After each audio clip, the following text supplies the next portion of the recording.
말씀 로마서 9장 1절부터 5절의 말씀입니다. Romans 9, 1-5. 다 자리에서 일어나셔서 하나님의 말씀 함께 봉독한 후에 하나님의 말씀 듣도록 하겠습니다. 같이 봉독합니다. 내가 그리스도 안에서 진실을 말하고 거짓말을 하지 아니하노라. 내 양심도 성령님 안에서 나에 대해 증언하거니와 내게는 마음속에 큰 근심이 있고 계속해서 슬픔이 있노라. 육체에 따른 내 형제들, 내 친족들을 위해서라면 차라리 내 자신이 그리스도로부터 저주받기를 바랄 수도 있으리니 그들은 이스라엘 사람이니라. 그들에게는 양자 삼으심과 영광과 언약들과 율법을 주심과 하나님을 섬김과 약속들이 속해 있고 조상들도 그들의 것이요 육체에 관한 한 그리스도께서도 그들에게서 나셨으니 그분은 모든 것 위에 계시며 영원토록 찬송받으실 하나님이시니라. 아멘. 다 자리에 앉으시면 좋겠습니다. 살아계신 하나님 아버지, 오늘도 하나님의 생명과 진리의 말씀을 들을 수 있는 복을 저희들에게 주신 것을 감사합니다. 참으로 귀한 말씀을 들을 수 있도록 저희들의 귀를 열어주시고 저희들의 마음도 여셔서 잘 이해하고 또 오늘 말씀을 통해서 우리에게 도전하시고 또 어떠한 저희들이 되어야 하는지 모습으로 서야 하는지를 잘 우리가 참 배우고 도전받아서 우리도 그렇게 하나님께서 기대하시고 원하시는 그런 모습으로 살아가는 저희들 되게 해주시기를 원합니다. 감사드리며 예수 그리스도의 이름으로 기도드리옵나이다. 아멘. 오늘 말씀의 제목은 사도 바울의 동족 사랑입니다. 지금까지 8장까지 우리 말씀을 쭉 들었습니다. 오늘 미국교회 말씀을 8장에 그 1절부터 11절에 있는 말씀, 우리 예수 그리스도 안에 있는 사람들에게는 정죄함이 없나니 하는 말씀을 가지고 말씀을 전했는데 참 말씀 끝나고 나서 한 몇십 분 또 여러 형제 자매들과 함께 대화를 나누고 많은 분들이 참 오늘 말씀을 통해서 도전을 받고 또 로마서를 다시 한번 읽어봐야 되겠다. 그리고 또 제가 또 읽어보기를 그렇게 권했고 그랬습니다.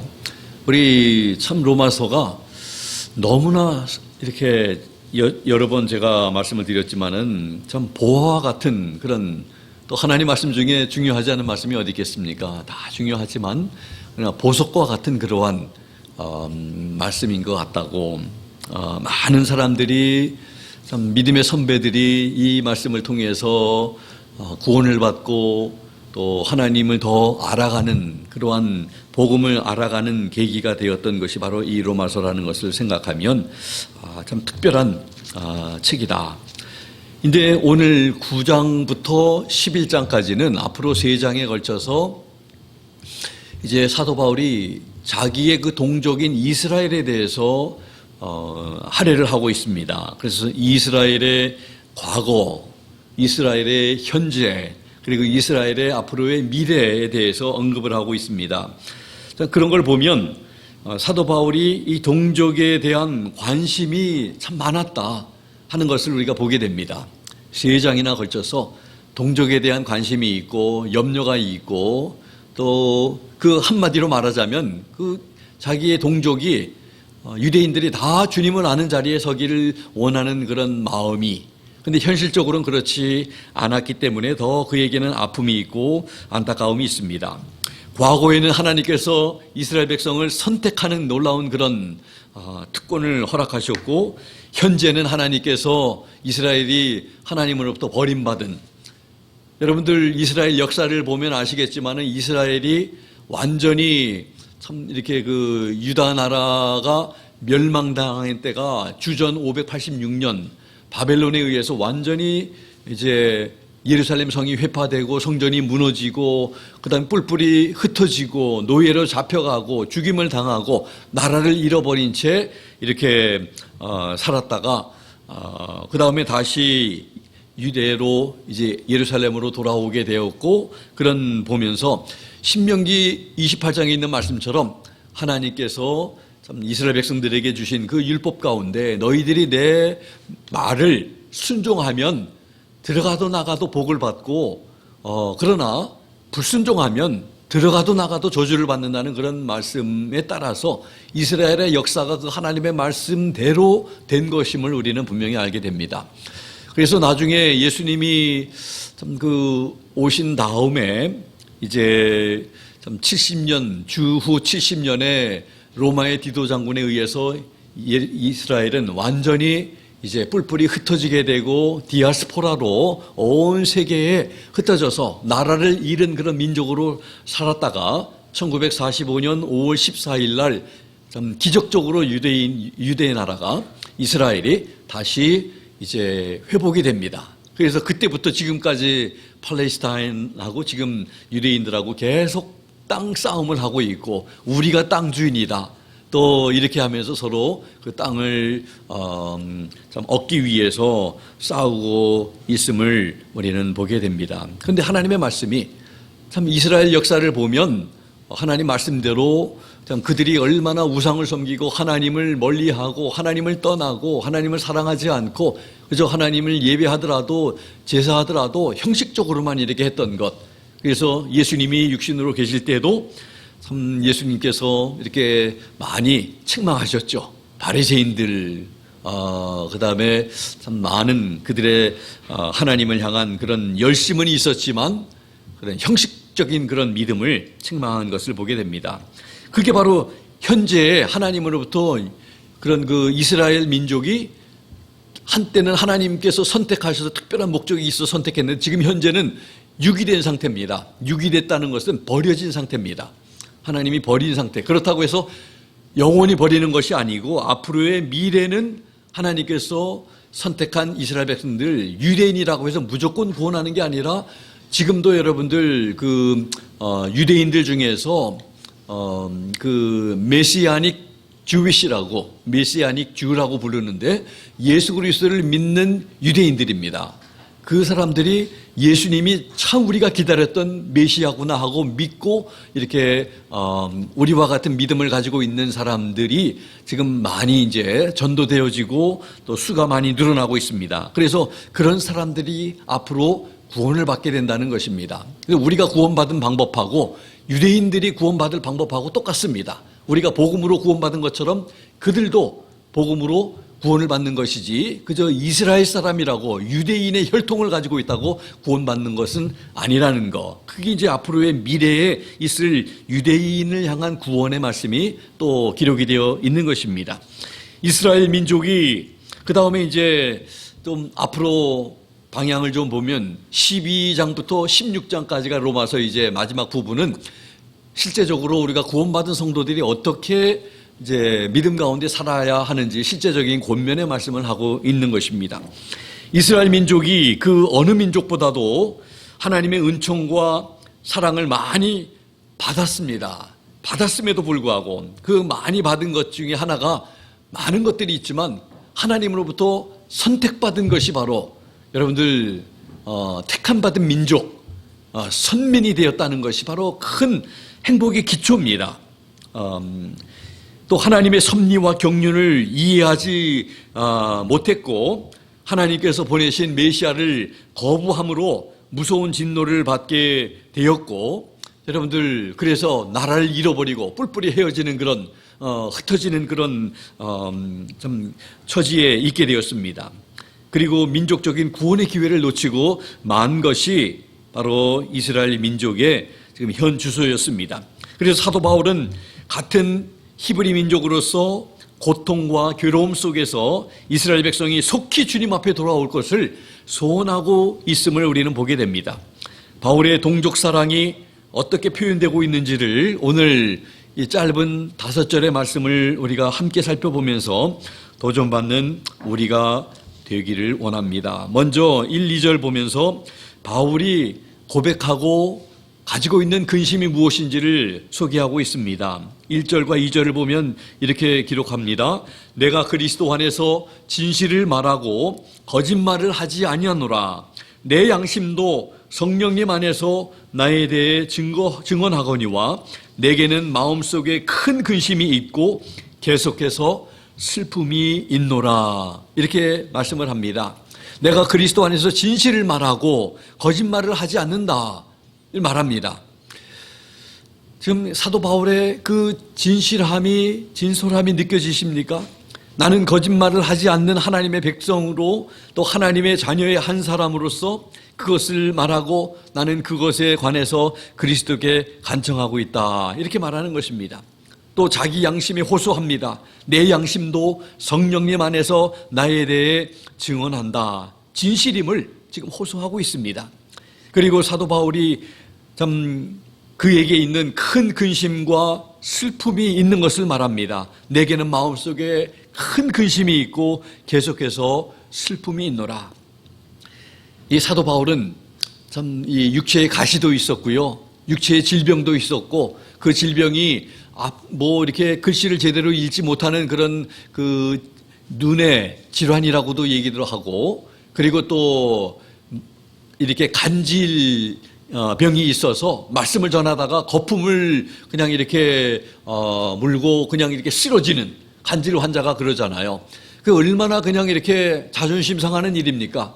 건강한 모습으로 좀 말씀을 전하다가 그냥 참 약한 모습이 드러나니까 그 얼마나 약함이 있겠습니까? 근데 하나님 앞에서 참 여러 번 그 질병을 고쳐주기를 위해서 사도 바울은 얼마나 많은 사람들을 정말 병을 고쳤던 그런 능력 있는 사람이었습니까? 물론 자기의 능력이 아니라 하나님의 능력이 그를 통해서 이렇게 나타난 것이지만 자기의 건강을 위해서는 질병을 위해서는 하나님께서 안 들어주시면서 네가 약할 때 오히려 참 내 은혜가 너에게 충만하다 이렇게 말씀을 하셨습니다. 때로는 약함을 가지고 사는 게 우리에게 더 은혜라고 하는 말씀도 이해가 안 되지만 그러나 여러분들 언제 한 번은 기회가 되면 좀 그런 말씀을 가지고 한번 우리 생각은요 건강하지 않고 약하지 않고 늘 건강하고 좀 돈도 없지 않고 돈도 있고 어려움 없고 참 기쁜 일만 있으면은 참 좋을 것 같고 가장 행복한 인생 같지만 그러나 참 하나님의 은혜는 그런 방법으로 우리가 기대하는 것처럼 이렇게 항상 우리에게 주어지지 않는 것 같습니다. 때로는 연약한 것도 하나님의 은혜가 될 수 있고요. 때로는 아픔도 은혜가 될 수 있고 그 가운데 하나님의 은혜가 만약에 그렇지 않으면 하나님을 아는 자리에 들어가지 못하고 하나님에 대한 믿음을 우리가 갖지 못하는 그것은 세상에 아무리 좋은 조건이 있다 할지라도 하나님을 알지 못하고 그냥 한평생 살다가 죽으면 지옥에 가는 인생이 절대로 행복하지 못하다는 거. 그러나 인생을 살면서 너무 극단적인 표현이겠지만 육신의 질병도 있고 아픔도 있고 슬픔도 있지만 하나님을 아는 믿음이 있어서 죽으면 천국에 가는 그래서 여러분들 부자와 나사로의 비유가 성경에 누가복음 16장에 기록이 되어 있는데 인간적으로 보면 이 나사로라는 사람이 얼마나 참 불행한 사람입니까? 집도 없고 먹을 것도 없고 거지였습니다. 말 그대로 빌어먹는 인생입니다. 남이 도와주지 않으면 좀 이렇게 자기 끼니 하나조차도 해결하지 못하는 그런 인생이고 그리고 육신의 질병도 있었고 그러니까 얼마나 비참합니까? 그런데 그는 죽어서 아브라함 품에 안겨 있고 천국에 가 있고 이 부자는 이름도 안 나타나 있어요. 비유인데 비유 중에서 나사로라고 하는 이런 이름이 이렇게 기록된 것은 그 비유밖에 없어요. 성경에 다른 비유에는 이런 실명이 이렇게 기록된 것이 없습니다. 그는 하나님께서 기억하고 계시고 그는 참 이제 사후에 나사로도 죽고 부자도 죽어서 다 이제 이 세상을 떠나가지고 그 다음에 가는 곳이 다른 거예요. 부자는 이름도 없지만 지옥에 가서 고통 가운데 있고 나사로는 아브라함 품 안에서 위로를 받고 있는 그 인생이 참 행복한 인생 아니겠습니까? 우리가 이 세상에 살아봤자 기껏하면 100년인데 100년도 금방 가잖아요. 그래서 우리가 잘 살다가 주님 앞에 우리가 서야 할 줄로 믿습니다. 그래서 이 사도 바울에게는 큰 근심과 슬픔이 있다는 거예요. 육신의 문제가 아니라 동족을 바라보면서 큰 근심과 슬픔이 있다. 바울이 자신의 동족을 얼마나 사랑하고 있는지를 잘 보여주고 있는 것입니다. 바울의 슬픔은 동족인 유대인들이 예수 그리스도를 믿지 않기 때문에 느끼는 슬픔인 것입니다. 바울은 유대인들이 자기의 동족이 그리스도를 믿게만 할 수 있으면 생명이라도 내어 던질 수가 있다고 말하는 것입니다. 예수님도 말씀하셨죠. 친구를 위해서 최고의 사랑은 자신의 생명을 주는 것이다. 그 말씀을 하신 것은 예수님이 우리를 친구처럼 여겨주셔가지고 우리를 위해서 자신의 목숨을 내어주신 것이라고, 우리를 원수처럼 생각하신 게 아니라 우리를 친구처럼 사랑하셔서 자신의 목숨을 우리를 위해서 내어주신 것이라고, 동족을 바울이 얼마나 사랑하고 있음을 보여주는 것입니다. 성도인 우리들도 동족을 사랑하는 마음을 가져야 할 줄 압니다. 성도인 우리들도 동족을 사랑하기에 그들이 예수님을 믿지 않음으로 인해서 슬퍼할 수 있어야 함을 잘 보여주는 것입니다. 동족을 위해서 슬픈 마음을 가져야 한다면 우리 성도의 가족들, 친지들의 영혼 구원을 위해서 슬퍼해야 하는 것은 당연한 것입니다. 동족과 가족을 향한 사랑을 가장 잘 표현하는 것이 바로 그들이 구원받지 못함을 슬퍼하고 구원받기를 원하는 것입니다. 바울의 슬픔과 아픔은 사랑에 기초하고 있습니다. 그 동족을 사랑하는 마음이 표현된 것이 바로 그 마음의 아픔과 큰 슬픔과 근심이라는 것을 오늘 사도 바울은 고백하고 표현하고 있는 것입니다. 우리는 어떤지 우리에게도 그런 아픔이 있어야 한다는 것입니다. 우리는 내가 조금 불편해서 힘들어서 그것 때문에 참 힘들고 어렵고 고통받는 것이 아니라 참 우리보다 더 참 우리 주님을 알지 못하는 그런 불행한 자리에 있는 그 분들을 생각할 때에 우리는 그들의 인생의 마지막이 어떨지를 분명히 아니까, 그걸 모르면 우리 믿는 사람들이 제대로 기도할 수 없고 제대로 성도답게 살 수 없는 줄 압니다. 분명히 그것을 우리가 알아야 되고 확신을 가져야 되고, 확신이 없는 사람들, 모르는 사람들에게 또 그런 확신도 주어야 되고 알려줄 수 있어야 하는 그 책임이 우리 믿는 사람들에게 있다는 것입니다. 다른 거 많이 몰라도 성도로서의 기본적으로 우리에게 성경을 통해서 알려주신 거, 여러분들 예수 믿는 사람이라면 다 알고 있는 거, 알아야 할 것들을 우리는 분명히 알고 확신을 가지고 또 어느 누군가에게 그런 도움을 줄 수 있는 그런 삶을 살아야 한다는 것입니다. 두 번째로 우리 3절에 있는 말씀을 보면 형제들과 친족들에 대한 사도 바울의 각오가 어떤 것인지 표현되어 있습니다. 3절을 읽어보면 육체에 따른 내 형제들, 내 친족들을 위해서라면 차라리 내 자신이 그리스도로부터 저주받기를 바랄 수도 있으리니, 이렇게 말합니다. 바울은 형제들과 친척들의 구원을 위해서는 자신의 구원까지 포기할 각오가 되어 있다고 말합니다. 근데 여러분들, 여기서 우리가 포기한다고 해서 우리 구원이 포기될 수 있는 건가요? 그렇진 않잖아요. 우리 부모들 앞에서도, 부모들도 그런 얘기 하죠. 자식들 너무 속색이면 네 이름을 호적에서 파버리겠다. 이제 더 이상 내 아들이 아니다. 내 딸이 아니다. 뭐 이렇게 한다고 해서 화가 나서 그런 표현을 하지만 그렇게 말한다고 해서 그냥 그 관계가 없어지나요? 부모 관계가 끊어집니까? 말처럼? 그런 게 아니잖아요. 우리가 정말 내 구원까지도 포기하고 싶다. 내가 그리스도의 저주를 받을지라도 내 동족이 구원받기를 원한다고 이렇게 그런 마음이 있다고 해서 우리 구원을 잃어버리는 건 아니지만 적어도 그의 마음이 그렇게 안타깝다는 것입니다. 바울의 형제들과 친족들이 구원을 받을 수 있다면 자신이 그리스도로부터 저주를 받아서 버림을 받을 수 있을 만큼 그들을 향한 바울의 사랑이 잘 표현되고 있는 것입니다. 하나님께 버림받는 것이 얼마나 처참한 것인가를 너무나 잘 알기 때문에 그들이 버려지지 아니하고 구원을 받기를 소망하기 때문에 그렇게 표현하고 있는 것입니다. 바울의 이러한 고백은 출애굽기 32장 32절 나오는 모세의 기도의 내용을 기억하게 해줍니다. 모세가 이렇게 기도했습니다. 그러나 이제 주께서 그들의 죄를 용서하시옵소서. 이스라엘 백성들의 죄를 용서해달라고 기도하는 겁니다. 그리하지 아니하시려면 원하건대 주께서 기록하신 주의 책에서, 이 생명의 책에서 나를 지워버리소서. 이렇게 했습니다. 하나님께서 선택하신 백성들이 아무리 하나님의 마음을 아프게 하고 근심하고 배반할지라도 하나님 그들의 죄를 용서해 주시옵소서. 그렇게 안 하신다면 하나님의 생명의 책에서 내 이름을 지워주시옵소서. 지금 이렇게 기도하고 있는 게 바로 모세의 기도였습니다. 이것은 바로 부모의 심정과 같고 참복자의 심정을 잘 보여주고 있는 것입니다. 그런 차원에서 참 모세도 참 약점도 많았고 참 이렇게 참 훌륭한 지도자지만 또 노하기도 하고 화도 내기도 하고 여러분 완벽한 사람이 어디 있습니까? 예수님 외에는 완벽한 사람 없어요. 다 약하고 다 허점이 있고 다 약합니다.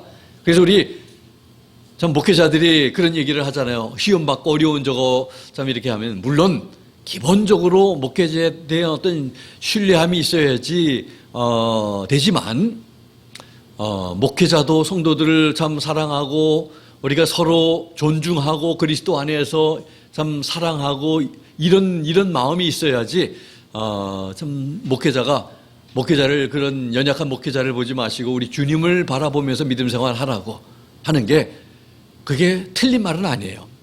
허점도 보일 수 있고 약점도 보일 수 있지만 그러나 사람은 다 참 우리가 하나님의 은혜로 구원을 받는 것이지 우리가 완벽해서 우리가 참 제가 여러분보다 뭐 더 나은 면이 나아서 여러분들 이 목회자가 되어서 말씀을 전하고 여러분들은 저보다 못해서 여러분들 말씀을 듣는 자리에 있는 게 아니라는 것입니다. 우리가 참 하나님께서 주신 그런 달란트에 의해서 또 어떤 지체는 좀 찬양을 통해서 하나님께 영광 돌리고 말씀을 가르치고 섬기고 뭐 여러 가지 이런 좀 은사에 따라서 하나님께서 부르시고 이렇게 우리가 섬기도록 하는 것이라는 것을 그래서 우리가 주님 안에서 상대방을 더 나보다 낮게 여기고 낮춰보라는 게 아니라 높여 보이고 좋게 보고 이렇게 하라고 하신 말씀을 우리가 너무나 잘 아는 것입니다. 그래서 바울이 이 모세와 같이 이스라엘 민족이 구원받기를 원하는 간절한 소망을 이처럼 표현하고 있는 것입니다.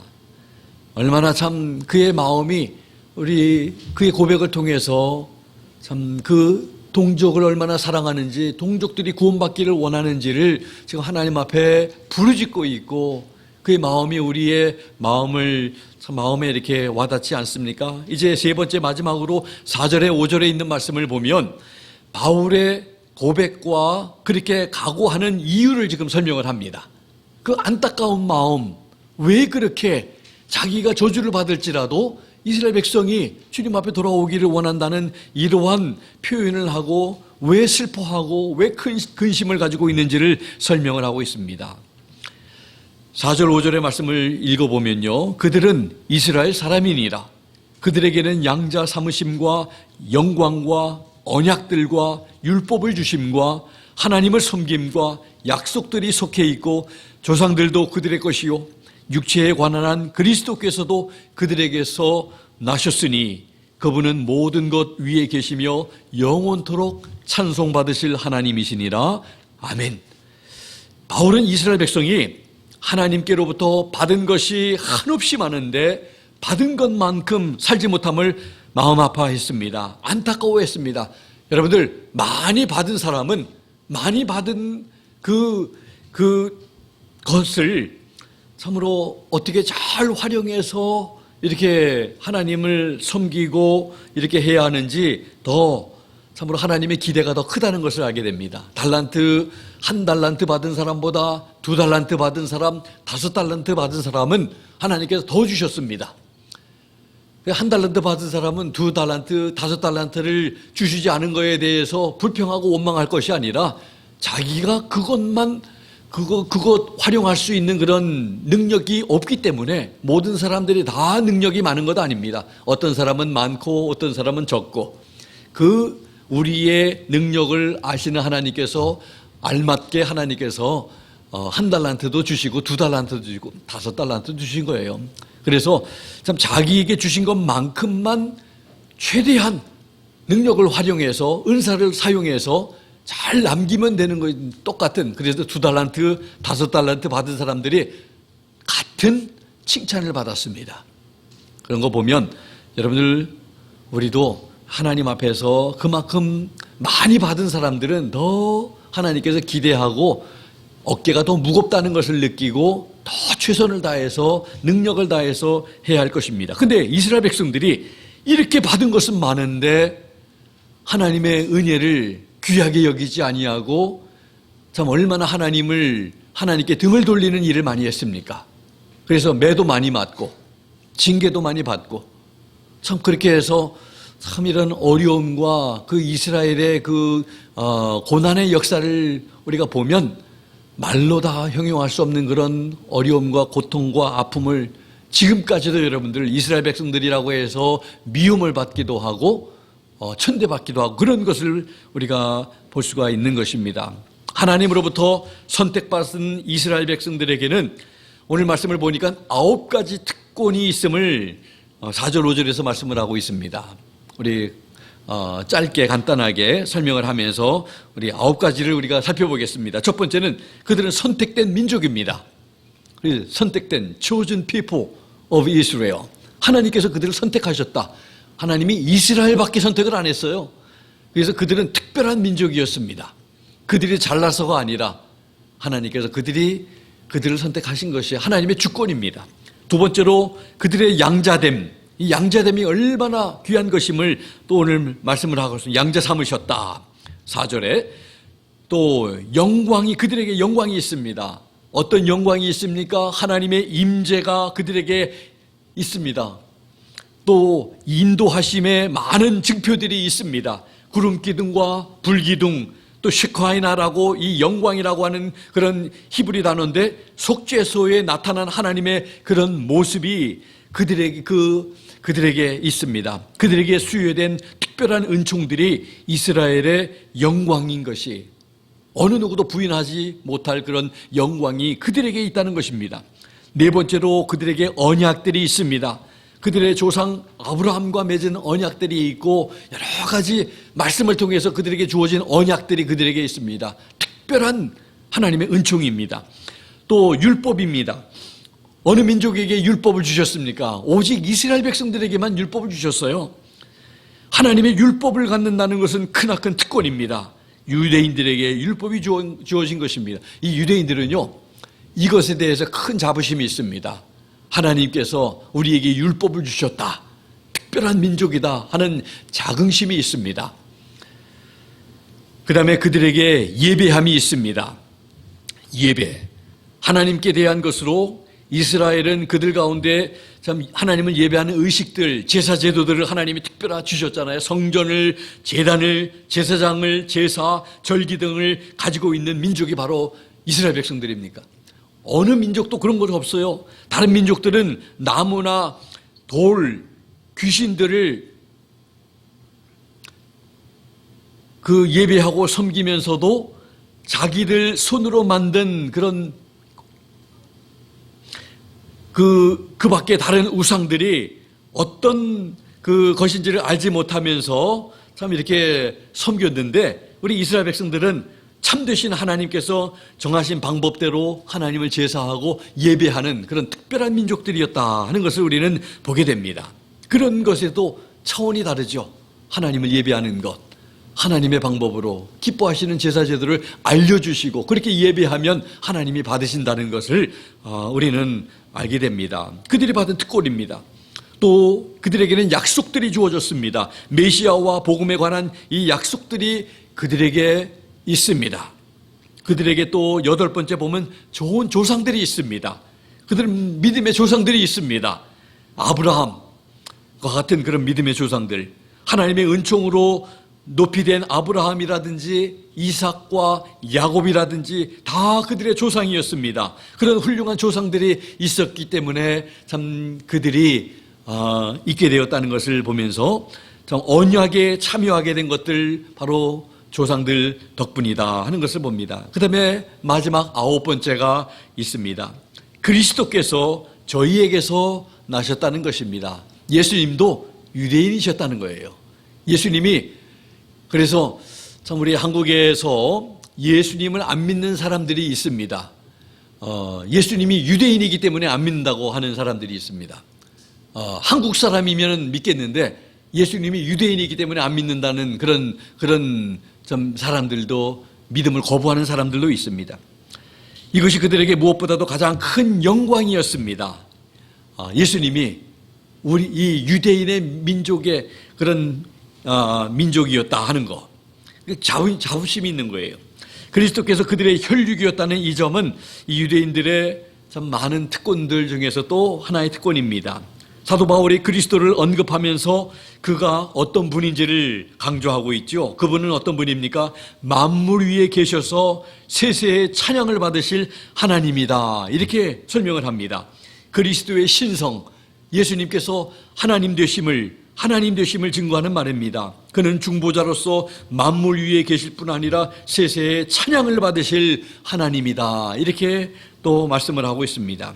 그리고 그분은 영원히 찬양을 받으실 하나님이 사람이 되신 것, 인성에 대해서, 그것도 유대인이 되신 것은 유대인들의 영광이기도 한 것을 이렇게 9가지를 들어서 이러한 특별한 은혜를 받은 민족이 바로 유대인인데 그들이 하나님을 믿지 않아서 너무 안타깝다는 거예요. 너무 아프다는 거예요. 너무 힘들다는 거예요. 너무 슬프다는 거예요.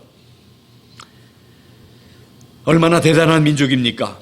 물론 그들이 잘나서 그런 특별한 은혜를 받은 것이 아니라 하나님의 계획과 섭리에 따라 큰 은혜를 받은 것이 바로 그들에게 주어진 특권인 것입니다. 유대인들이 이 모든 특권을 하나님으로부터 받은 특별한 민족이지만 이 하나님의 사랑을 거절한 그들의 모습을 바라본 바울의 마음은 찢어질 듯 아파할 수밖에 없었던 것입니다. 그래서 바울은 그 아픔과 근심과 슬픔과 안타까움을 고백한 것이 이해가 되는 것입니다. 사도 바울이 자신이 유대인됨을 빌립보서 3장 4절에서 6절에 이렇게 고백했습니다. 나 역시 육체를 신뢰할 수도 있지만 그리하지 아니하노라. 만일 어떤 다른 사람이 육체를 신뢰할 만한 것이 자기에게 있는 줄로 생각하면 나는 더욱 그러하니 나는 8회째 되는 날 할례를 받았고 이스라엘의 줄기에 속한 자요 베냐민 지파에 속한 자요 히브리인 중에 히브리인이요 율법에 관하여는 바리새인이요 열심에 관한 한 교회를 핍박하였고 율법에 있는 의에 대하여는 흠이 없는 자로다. 여러분들, 이 바울의 고백을 들어보면 바울이 얼마나 대단한 사람이었는지 여러분들 좀 느껴지십니까? 대단한 사람이었습니다. 율법, 우리 같으면 이렇게 고백도 못할 사람 못하는데 사도 바울은 율법을 지키는데 정말 율법대로 살려고 애썼고 율법 때문에 교회를 핍박하고 예수 믿는 사람들을 잡아 죽이고 감옥에 넣는 일을 하러 가다가 다메섹으로 가다가 부활하신 주님을 만났잖아요. 그러면서 만난 다음에 그가 잘 사는 걸로 최선을 다해서 사는 걸로 생각했는데 잘못 살았던 것을, 하나님의 뜻을 전혀 이해하지 못했던 것을 부활하신 주님을 만나고 나서 깨닫고 그가 완전히 바뀌게 된 것입니다. 율법적으로는 바리새인이고 거기에다가 열심까지 있어서 교회를 핍박하였고 율법에 있는 의에 대해서 흠이 없을 정도로 율법적으로 철저하게 살았지만 하나님으로부터 구원받지 못한 자신이 하나님의 은혜로 부활하신 예수님을 만나 구원을 받게 되었기 때문에 그의 마음과 눈길이 자기의 옛날 모습과 같은 동족인 유대인에게 향하고 있는 것입니다. 자기와 같은 그 형제들과 동족이 하나님 앞으로 나와서 예수 그리스도의 복음을 통하여 구원을 받기를 원한다고 애통한 마음으로 그 마음의 고통과 슬픔을 표현하고 있는 것입니다. 사도 바울의 그런 마음은 당연한 것 아닐까요? 그렇게 표현하고 있는 사도 바울이 이상한 것이 아니라 그런 마음을 갖지 않는 사람이 이상한 것이겠죠.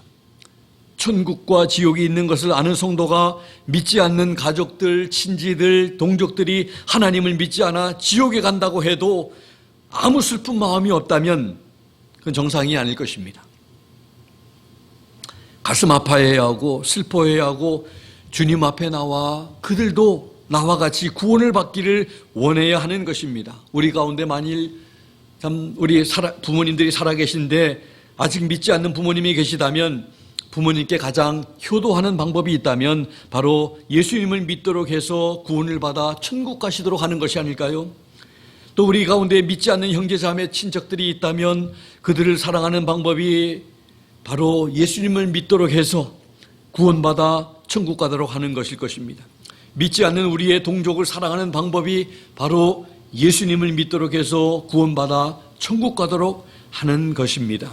지난 주간에 제가 카톡방을 통해서 공유했던 동영상 2가지 중에 하나가 천국과 지옥을 본 자기가 보고 싶어서 본 게 아니라 하나님이 그냥 일방적으로 보여주셔서 그냥 본 것 아니겠습니까?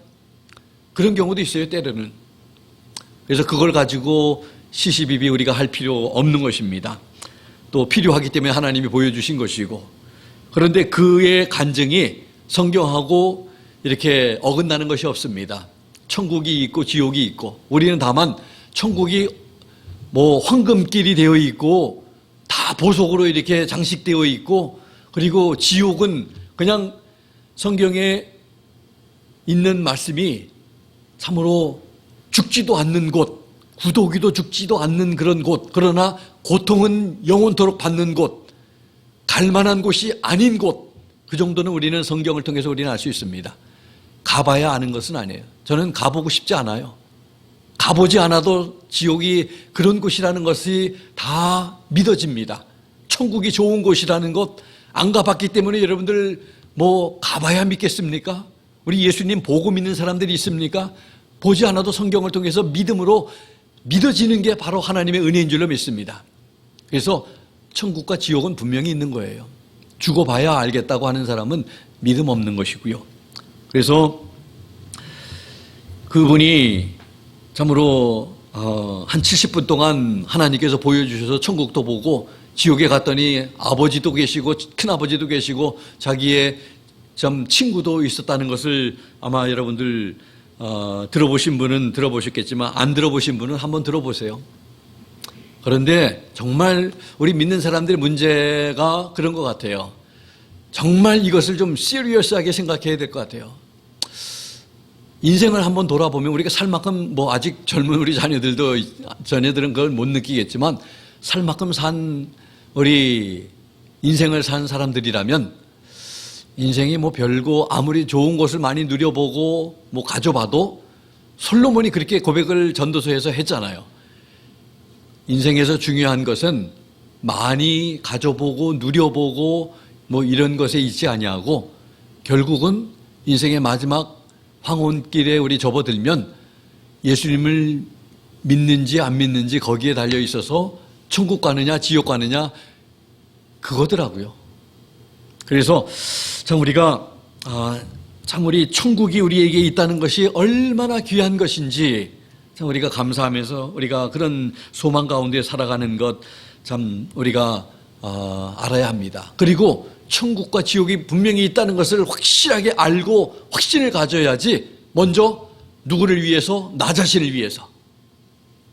그리고 또 다른 사람들을 위해서도 그게 분명하게 그 확신이 없는 분들은 확신을 가져야 할 줄로 믿습니다. 그 확신이 안 생긴다면 성경을 통해서 다시 한번 여러분들 우리가 확신을 가져야 할 줄로 믿습니다. 천국과 지옥이 있다는 것을 믿으면서 예수님을 전하지도 않고 믿지 않는 사람들을 바라보아도 아파하거나 슬퍼하지도 않는다면 무언가 잘못된 것이 아닐까요? 무엇이 잘못되었습니까? 잘 생각해 보아야 합니다. 죽음을 맞이하기 전 복음을 우리가 분명히 제시하고 구원의 확신도 갖게 하고, 어떤 목사님의 말씀 설교 가운데 이런 것이 생각이 납니다.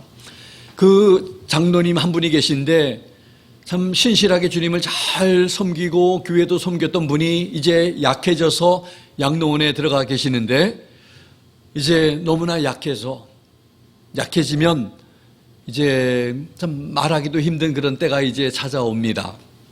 목사님이 가셔서 들어가 이제 신방을 가셔서 장로님 어떠세요? 어떠세요? 그랬더니 그 목사님 장로님이 말씀을 못 하시고 엄지손가락을 펼쳐 보이면서 그게 좋다는 거죠. 좋습니다. Thumb up. 예수 그리스도 안에서 몸은 약해 있고 말도 하기 힘든 그런 연약함 가운데 있지만 좋다고. 주님이 내 안에 계시고 나는 연약하고 이제 주님 앞에 갈 날 얼마 안 남았지만 이제 주님 앞에 주님 부르시면 이제 주님 품 안에 안길 그 천국의 소망이 있기 때문에 좋다고. 근데 그 장로님이 하나님 부르셔서 이제 몇 주 후에 말씀을 들어보니까 하나님 품에 안기셨더라고요. 우리도 그런 삶을 살아야 할 줄로 믿습니다.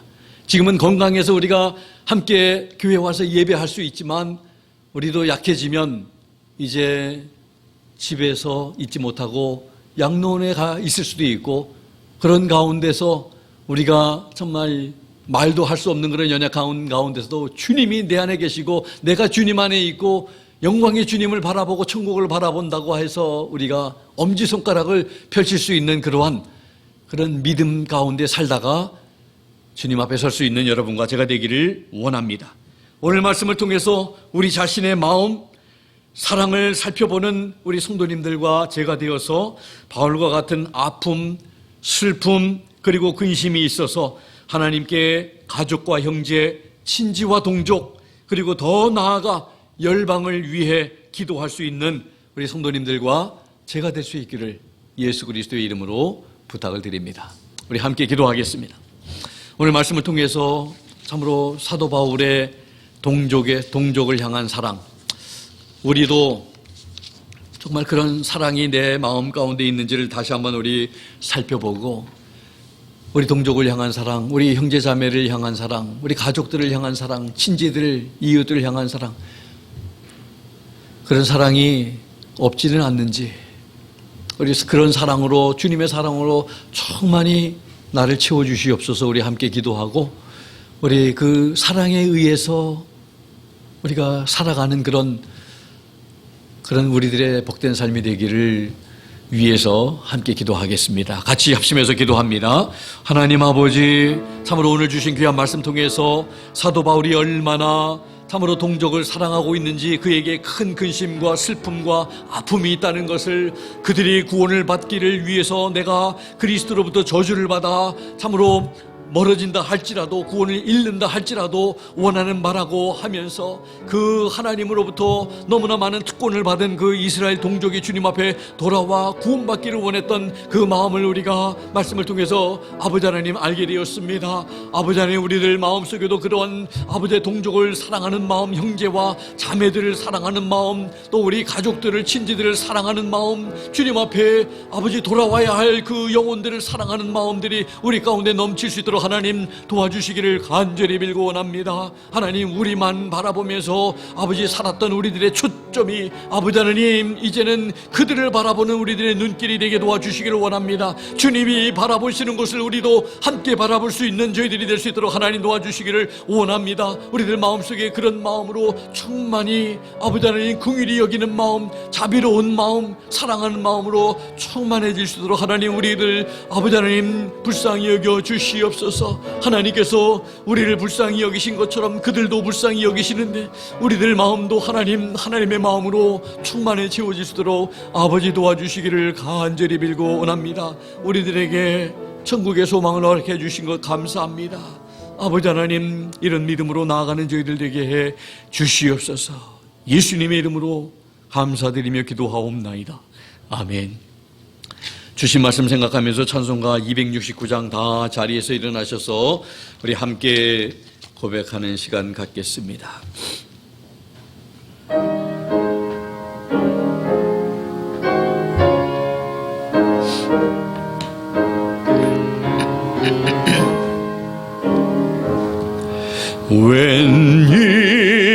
웬일인가 내 형제요 주 안에 믿다가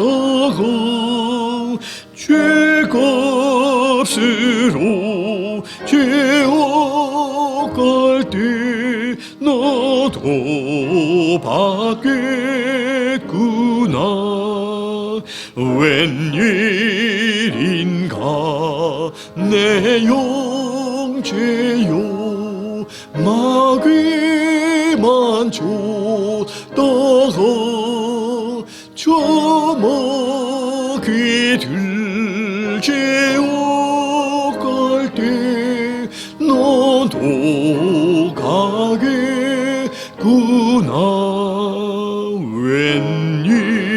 웬일인가 내 형제요 재물만 취하다 세상 물건 볼탈 때에 너도 타겠구나.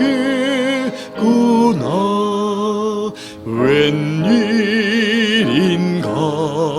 내 형제요 죄악에 매여서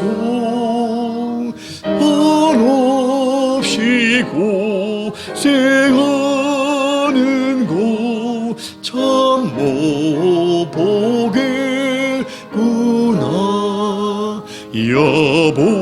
여보시오 내 동포요 주께로 오시오. 십자가에 못 박힌 주 너를 사랑하네.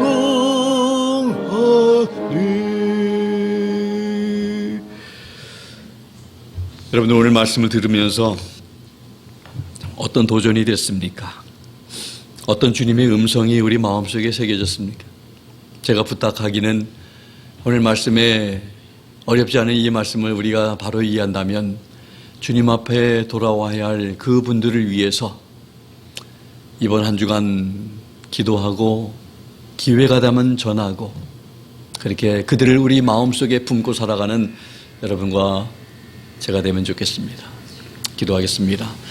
지금은 우리 주 예수 그리스도의 무한하신 은혜와 하나님 아버지의 극진하신 사랑하심과 성령님의 감동감화 역사 충만 도전하심이 오늘 주신 하나님의 말씀을 통해 도전받은 대로 하나님의 마음이 아직까지 구원받아야 할 사람들 향하고 계시다는 것을 바로 깨닫고 그들을 위해서 기도하기로 그들에게 복음을 전하기로 다짐하고 그렇게 함께 천국에 가기를 원하는 사랑하는 귀한 성도님들 머리 위에와 사랑하는 또 형제를 먼저 하나님 앞에 참 보내드리고 아파하지만 그러나 천국의 소망을 가지고 또 살아가고 있는 사랑하는 우리 박영희 성도님 그리고 온 유가족 머리 위에 지금부터 영원토록 함께 하시기를 살아계시고 존귀하신 예수 그리스도의 이름으로 간절히 축원하옵나이다.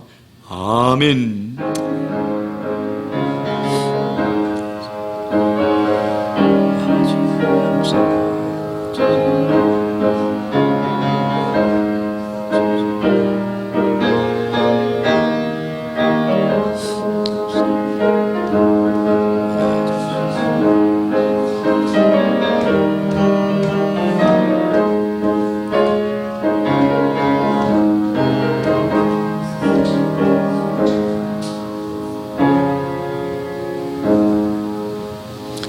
서로 인사 나누시면서 자유롭게 귀가하시고 또 이번 한 주간도 주님 은혜 안에서 또 사랑을 나누면서 살아가는 우리 모두 되기를 원합니다.